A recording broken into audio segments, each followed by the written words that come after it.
Is there a historical analogy to the 2020 election? Well, every election is different. They all have their own dynamics. And this one especially because the key figure is President Trump, who is unlike any other president we've ever had. And frankly, he's had quite an interesting first term.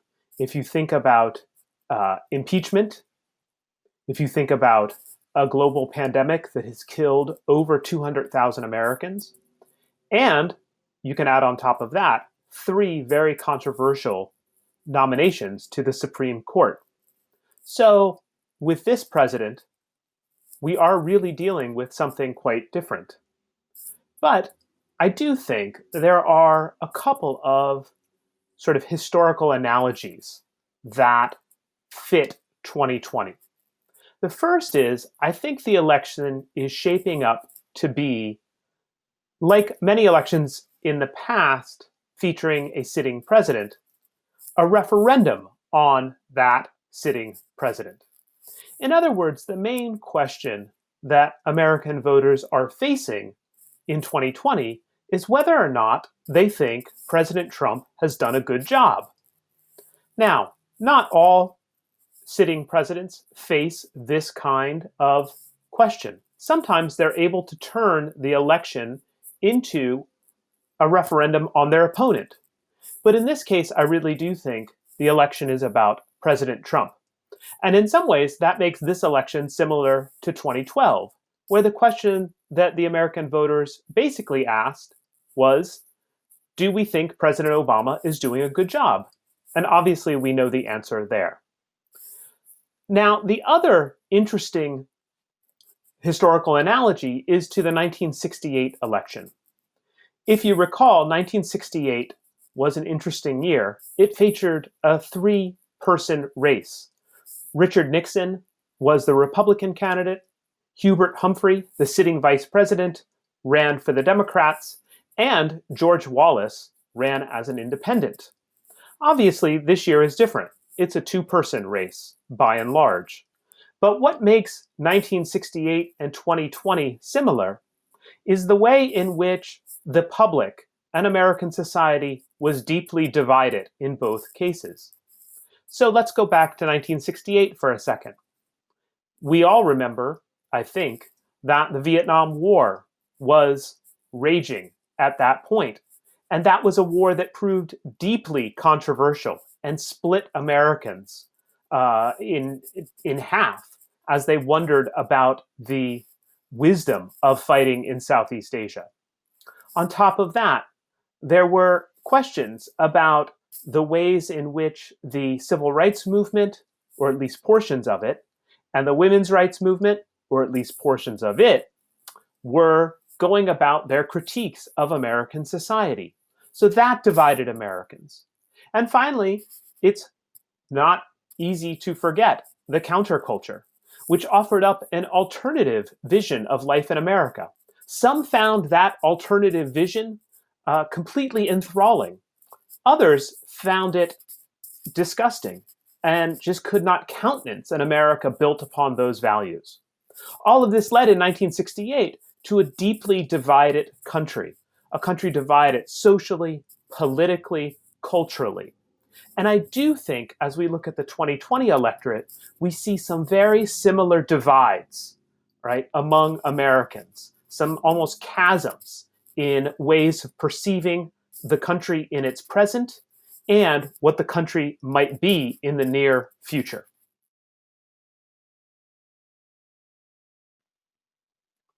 President Trump's record over the last 4 years is interesting. I'm really struck by how conventional, in some ways, the major initiatives of his early administration were.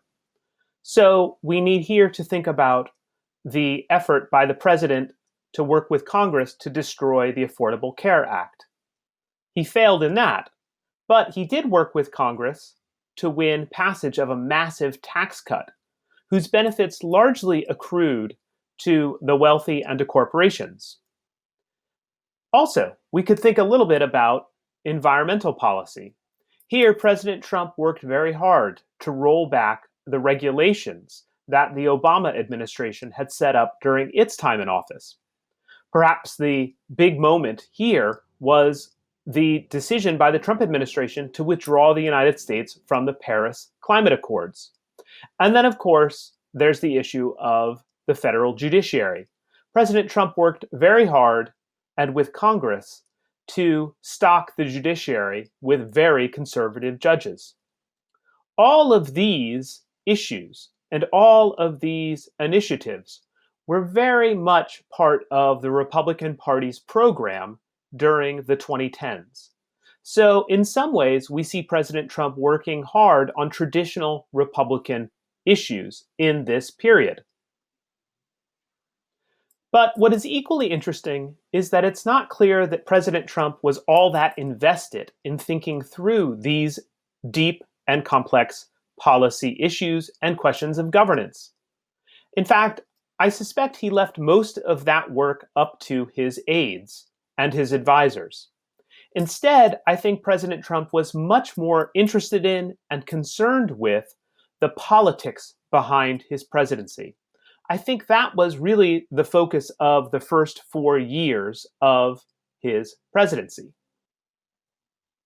On this front, I think the key is to understand that President Trump preached and practiced a politics of grievance, and often white grievance, that took aim at non-white Americans and the liberal, supposedly elite media.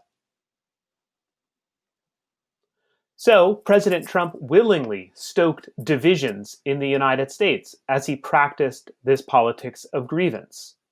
He willingly stoked divisions on issues of race, policing, immigration, and a whole host of social and cultural issues that deeply divided Americans. It seems to me that this was the major concern of the president. And you have to remember this, that he was a reality TV star before he became president. And it seems that he was most interested in feeding oxygen to the political fires that put him into the White House in the first place.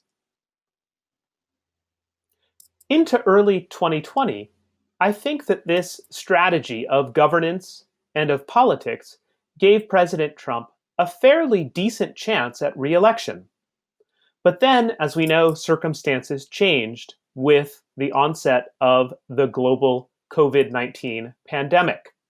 It led to the death of over 200,000 Americans.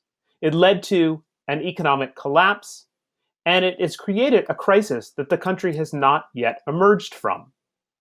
And the problem for the president is that he has no policy answers to this real crisis. And perhaps even worse, he's not really shown an ability to empathize with those Americans who have suffered during this crisis.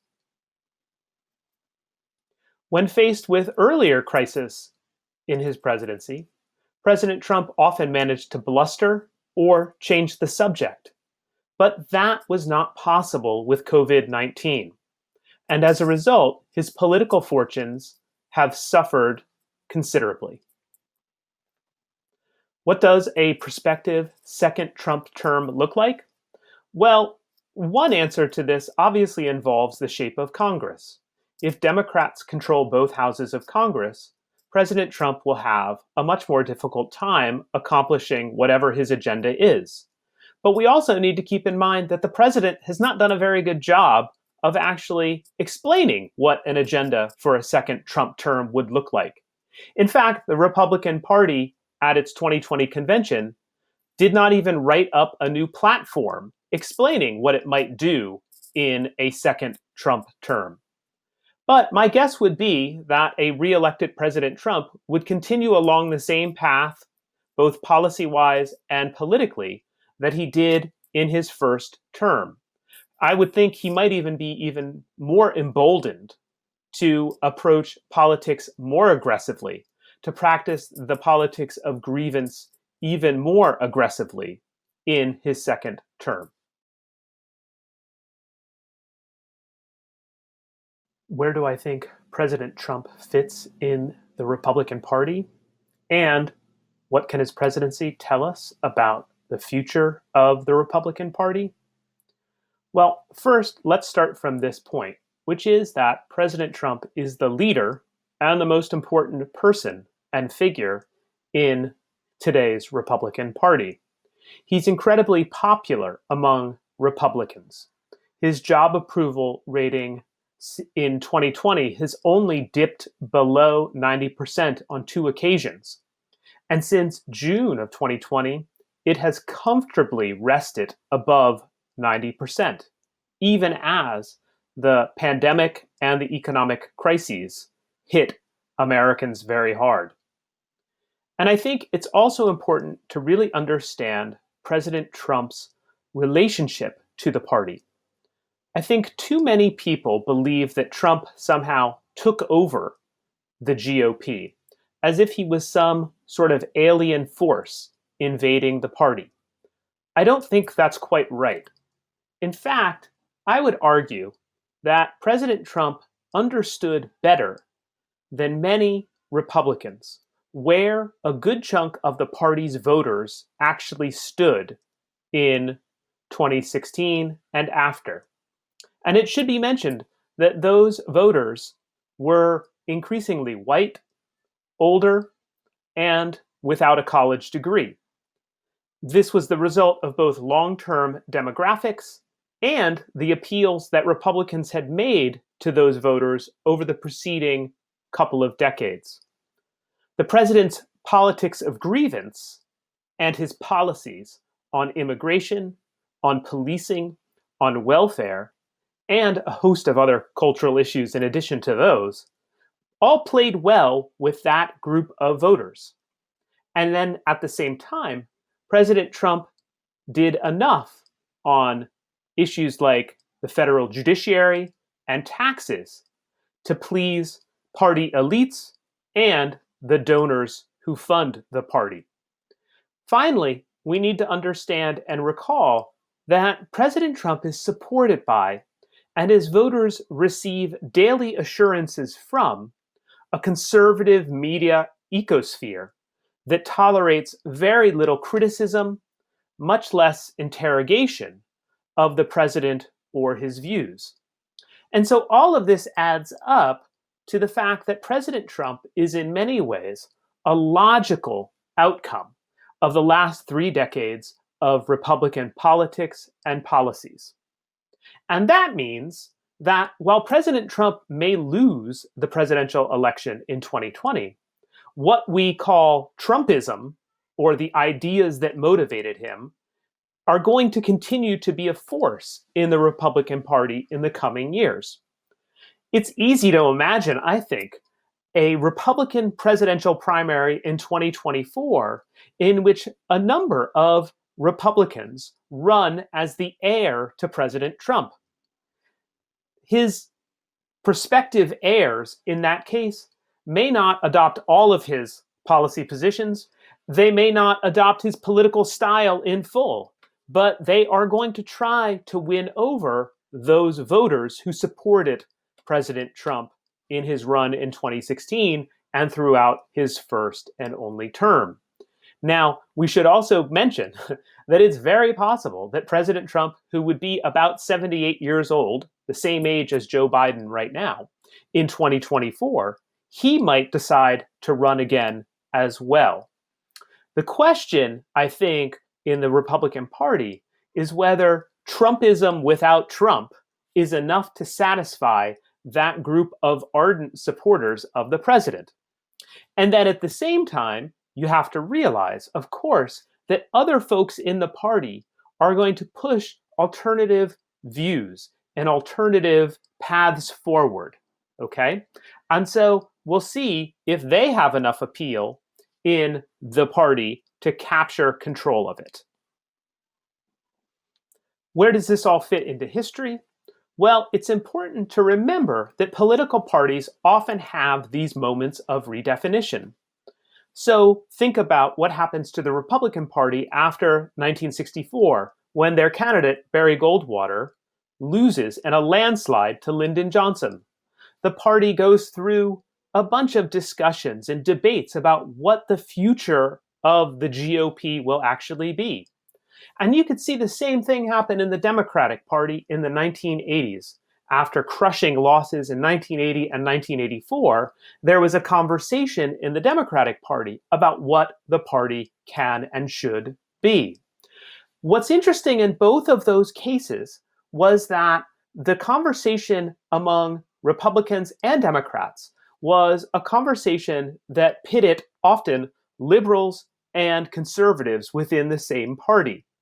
That's not the case in the modern Republican Party, which is remarkably ideologically homogenous. And so what might happen in a post-Trump, but not post-Trumpism Republican Party is you're going to have conversations between conservatives, among conservatives, about the future of the Republican Party and what it stands for.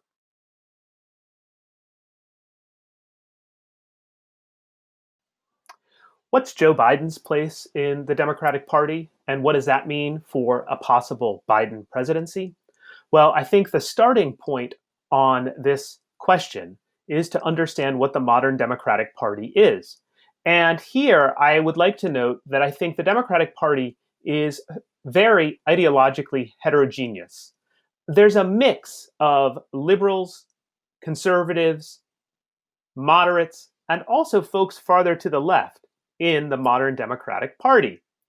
And while the party has moved, I think, to the left as a whole on certain social issues, especially like abortion, like gun control, like immigration, like gay rights, it still has a wide variety of opinions on many important economic issues, for instance. My point here is just that the modern Democratic Party has a good, strong contingent of conservative Democrats. That's not something you could say about the modern Republican Party, who doesn't really have a strong hold of liberal Republicans. So, where does Joe Biden fit on this continuum of Democrats? Probably somewhere between the moderate and conservative groups in the party. Though I think it might be even more important to understand him as an establishment figure in the party. He's someone who has been working within the Democratic Party and building relationships with Democrats for almost 5 decades at this point. He is an establishment figure. But I do think two things sort of stand out about Vice President Biden and a potential Biden presidency. First, he has said himself that he views himself as a transitional figure in the party. And I think if he's president, he is going to have a role to play in what that transition of the Democratic Party actually is. He's even hinted that he might only serve one term. The second thing I would note is that Biden has a history of adjusting his views after speaking with fellow Democrats and taking their temperature. So, for instance, he now regrets his vote on the 1990s crime bill. Also, he regrets his role in the Supreme Court hearings for Clarence Thomas, and now finds that his treatment of Anita Hill was quite shabby and actually quite sexist. And finally, I do think Biden showed himself to be ahead of the curve in the party when it came to gay rights. Remember, he came out ahead of President Obama in support for gay marriage. So he was relatively early on that policy issue. I think it's possible that a President Biden will nudge slightly to the left if he's elected, though it is interesting to note that many progressives in his own party don't think it'll be anything more than a slight nudge to the left. As to the fate of his presidency, much of it will depend upon who controls Congress. If Democrats control the Senate, then a President Biden is going to face questions about reform of the federal judiciary and the Supreme Court, He's going to face questions about the future of the filibuster. But I do suspect in that case, if Democrats are in control of the Senate, President Biden might have a much easier time getting through his economic program, getting through a plan to deal with COVID and the pandemic, and perhaps even getting through a climate plan. Now, if, though, Republicans are in control of the Senate, I think a President Biden and his fellow Democrats should expect some really tough sledding.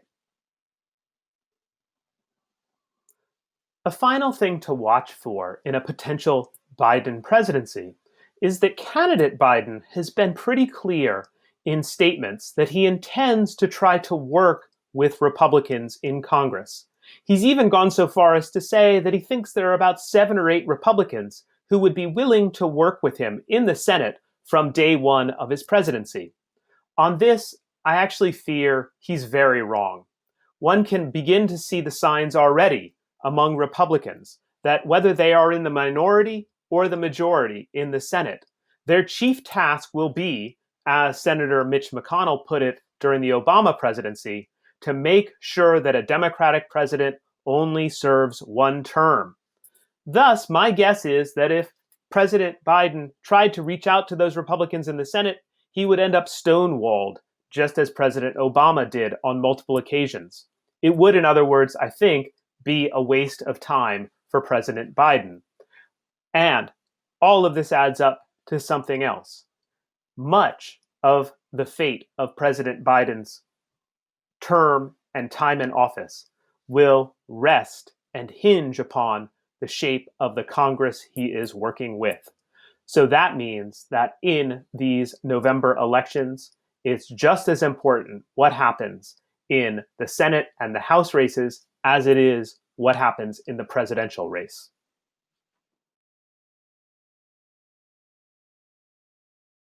It fits into this long history of, in the United States, of looking at crime and justice in terms of race and class. He is going back to draw on some of the things I'll be talking about in a moment, on this idea of racial violence, on the idea of needing to protect innocent victims against these dark others. He's drawing on concerns that people have in terms of preserving their culture and protecting their way of life. So he's appealing to a lot of different things, but the idea that crime is somehow going to be more crime by people of color, and that people who are white and engaging in any violence are perhaps engaging in defensive violence, engaging in violence to protect themselves against these others who would challenge their way of life, who would do them harm. So Trump engages in a social construction of a narrative about dangerous others. How does this resonate with his base? Well, I think right now, in terms of when we talk about his base, we're talking about people to the far right, but also about some working class people and others. So his base is hard to tell. There's some core Trump supporters, and then there are people who are on the fringes who agree with some of the things he's saying. But I think if he's talking about the diehard, if we're talking about the diehard members of his base, those people in that base who would support him no matter what, then I think you're talking to people who are more concerned about those dangerous others that he's talking about. And that narrative, when we talk about social construction, the idea is that there is social construction argues that when we're looking at definitions of things like race and crime and gender and class, we're looking at concepts that acquire their meaning in the course of social interaction. And so the definition of what is a crime can change over time. The definition of race can change over time. But those concepts maintain certain meaning, they things that are part of our subconscious, a part of our stereotypes, a part of the way we look at others. So when we think about those dangerous others, I mean, this is a concept that Europeans brought over with them when they arrived from London and other places, where we're looking at cities where the dangerous others were poor people living in neighborhoods that were considered like the Whitechapel neighborhood, where in the 19th century, Jack the Ripper is attacking prostitutes or women who are engaged in sex work. Those neighborhoods in earlier periods where people were associated with use of drugs and alcohol, and these dangerous others in France and Paris that were expected to riot and protest and threaten the elite. So that idea of dangerous others as coming from the lower classes, as being dangerous, not only because of who they are, but what they believe in and how they can be turned into this dangerous mob. So Trump, in engaging in this kind of social construct and talking about the dangerous others, is appealing to this fear that its white base have always had of blacks, and this concern about what they might do, what people of color might do when they're not controlled and contained. And he's talking about other whites that he disagrees with as being allies, as supporting these dangerous others, and being dangerous themselves because they're socialists and communists and all of those buzzwords that have always been used in talking about people who are threats to democracy, threats to the American way of life, whatever that American way of life is, and defining that way of life for his base in a very narrow way. As people who are struggling to make a living and support their families, and being threatened by these people who are taking their jobs and challenging this way of life that is so much a part of what he argues is what America is all about, even though he himself has no part in this type of America. He is elite, but he's trying to appeal to people he sees as believing in the good life as being associated with agriculture and a country and all of those things, ignoring the fact that he is in many ways stereotyping his base. And trying to lump them all together and appeal to them in ways that some of them may not agree with. As they say, they don't agree with everything he says, some people, but he's appealing to them and talking about the dangerous others in certain ways, and putting forth things that seem to support their concern about their family and taking care of their communities and other things. To what degree do images of cities as portrayed in the media feed into Trump's narratives? He is portraying the city as a dangerous place. And this goes back, again, in America to the 19th century, when the city becomes a place, the industrial city, the Industrial Revolution, when young men and women are leaving their villages and towns, at small towns, and coming to places like New York City and Boston and Philadelphia. And reformers are saying cities are dangerous places because young men and women are leaving their families and living in boarding houses, and women are taking jobs. So here I'm talking about white men and women. And they're coming to this place where there are opportunities for another way of life, for a way of life that they could not have experienced in their towns and villages, but also they're coming to a place where they're away from family, they're living in boarding houses, they're living with other young people, they're going out and engaging in recreation, amusement parks, dance halls, theater, and they are, the reformers are very concerned that young women are going to be drawn into prostitution of a fall from grace. They're concerned about the young men who are going out and drinking and seeking out prostitutes and gambling. So all of that is a part of the city as a dangerous place. And this image of the city as a dangerous place comes along at the same time as the penny press is getting its start. And the penny press, this penny newspaper that working class men can now afford, and that they're sharing with other men and some extent, women. The penny press is focusing on sex and violence and the things that working class people are concerned about.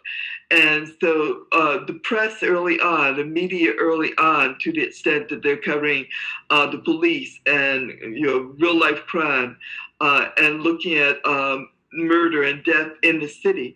The media becomes one of the sources where people are getting an image of violent cities and dangerous cities, but also pulp fiction, dime novels, these types of inexpensive print products that are being produced and that consumers are now buying and reading and appealing to working class men and women, but particularly working class men. And so you have on one hand the reformers trying to deal with what they see as the dangers of the city and emphasizing how the other half lives. And those photographs, those images we have of people living in tenements, and the idea that the tenements in Hell's Kitchen and other places are places where they're very dangerous for people who don't live there, who find themselves in those parts of the city that they're going to be set upon. And even places like Central Park in the early days, Central Park in New York City, the idea that this is a place for the elite, place out of range of poor people. It's very costly for them in the beginning to get to Central Park. And so this division occurring within the city is something that he's looking at there when he's talking about law and order and those narratives. And so the image of cities as dangerous places continues into the 20th century. And then when we have the rioting, the protests occurring in the city, this focus on the city as a place where these people are now burning up and destroying their own neighborhoods, that these protests began, this tension that explodes, this idea that these people are dangerous and that they need to be contained by restrictive covenants, in the South by Jim Crow, but not to let this danger overflow into other parts of the city. And that image of the city is still, because many people learn what they know about crime and justice from the media, from entertainment media, from news media, where a lot of the focus is on violent crime, and violent crime is usually associated with the city in terms of how it's covered, even though there is crime in rural communities. This idea that when you're looking at the places that are most dangerous, that somehow is the city. And the city, first it was the crime in ghettos and barrios. Now it's talking about crime in the setting of these neighborhoods that are now known as the inner city. And the inner city becomes a code word, a way of describing where Black and brown people live, and the stigma not only of these people, but of these people living in these dangerous communities.